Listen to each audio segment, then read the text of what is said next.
10वीं के एग्जाम्स खत्म और अब सामने है जिंदगी का शायद पहला सबसे बड़ा फैसला, है ना। ये एक ऐसा मोड़ है जहां से हमारे भविष्य की राह तय होती है। और ये फैसला सिर्फ एक स्टूडेंट का नहीं होता, बल्कि इसमें पूरा परिवार शामिल होता है। और वो सबसे बड़ा सवाल वो क्या है? यही कि भाई कौन सी स्ट्रीम लें, साइंस, कॉमर्स या फिर आर्ट्स। देखिए, ये जो कंफ्यूजन है ना, ये बहुत ही नॉर्मल है, क्योंकि हर रास्ते के अपने अपने फायदे और नुकसान होते हैं। तो चलिए इसी कंफ्यूजन को मिलकर सुलझाते हैं। आज हम यहाँ जो हमारी सोर्स मटेरियल है, उसके आधार पर हर स्ट्रीम के फायदे और नुकसान को समझने की कोशिश करेंगे, ताकि अपनी रुचि, अपने लक्ष्य और हाँ, सबसे ज़रूरी अपनी फाइनेंशियल कंडीशन के हिसाब से एक सही फैसला लेने में आसानी हो।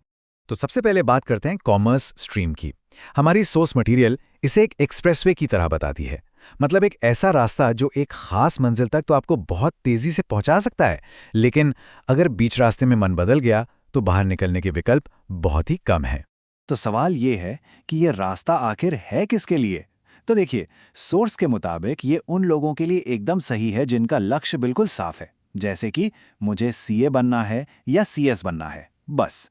लेकिन इसकी कुछ सीमाएं भी हैं जो उतनी ही क्लियर हैं।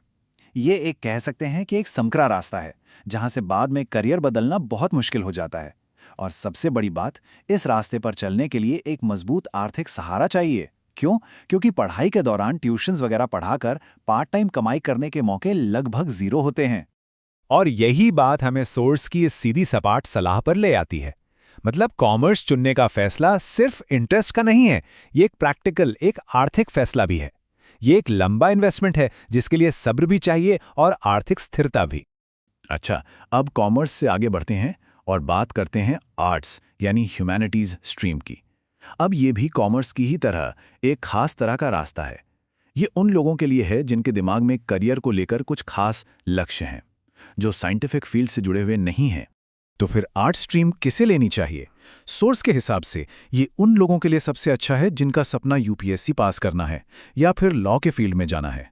और हाँ, ये उनके लिए भी एक अच्छा विकल्प है जिन्हें मैथ्स या साइंस में बहुत ज़्यादा इंटरेस्ट नहीं है। लेकिन कॉमर्स की ही तरह यहाँ भी दो बड़ी शर्तें लागू होती हैं। पहली, परिवार का मजबूत आर्थिक सहारा, और दूसरी, इस बात को समझना होगा कि साइंस से जुड़े करियर के दरवाजे आपके लिए करीब करीब बंद हो जाएंगे। तो कुल मिलाकर बात यह है कि आर्ट्स चुनना एक बहुत सोचा समझा फैसला होना चाहिए। ये उन लोगों के लिए है जो अपने लक्ष्य को लेकर एकदम पक्के हैं और ये भी जानते हैं कि उन्हें साइंटिस्ट या इंजीनियर तो बिल्कुल नहीं बनना है। तो अब आते हैं उस स्ट्रीम पर जिसे हमारी सोर्स मटेरियल एक ऐसे हाईवे की तरह बताती है जिसमें बहुत सारे एग्जिट्स हैं। जी हाँ, हम बात कर रहे हैं साइंस स्ट्रीम की। ये वो रास्ता है जो आपको सबसे ज्यादा फ्लेक्सिबिलिटी, मतलब लचीलापन, और सबसे ज्यादा मौके देता है। और साइंस स्ट्रीम का खासकर मैथ्स के साथ सबसे बड़ा फायदा जानते हैं क्या है? ये आपको आर्थिक रूप से आत्मनिर्भर होने का रास्ता दिखाता है। सोर्स के मुताबिक अगर किसी ने 11वीं और 12वीं में मैथ्स पर अच्छी पकड़ बना ली तो वो स्टूडेंट्स को ट्यूशन पढ़ाकर पैसे कमाना शुरू कर सकता है। और ये उन लोगों के लिए एक असली गेम चेंजर है जिनके पास परिवार का बहुत मजबूत आर्थिक सहारा नहीं है। क्यों? क्योंकि ये उन्हें अपनी आगे की पढ़ाई खुद फंड करने की ताकत देता है। और यही फ्लेक्सिबिलिटी ही तो साइंस की सबसे बड़ी ताकत है। सोचिए जरा, आप आईआईटी या इसरो जाने का सपना देख सकते हैं, और मान लीजिए बाद में मन बदल गया तो ग्रेजुएशन के लिए कॉमर्स या आर्ट्स में भी स्विच कर सकते हैं। इतना ही नहीं, अगर 12वीं के बाद फौरन नौकरी की जरूरत आन पड़ी तो मैथ्स का ज्ञान आपको किसी भी कॉम्पिटिटिव एग्जाम जैसे एसएससी में बाकियों से मीलों आगे रखेगा। तो हमने तीनों स्ट्रीम्स को अलग अलग समझ लिया है। अब चलिए इन सारी बातों को एक साथ रखकर देखते हैं ताकि फैसला लेने के लिए एक क्लियर फ्रेमवर्क बन सके। तो इन सब में जो बेसिक फर्क है वो क्या है?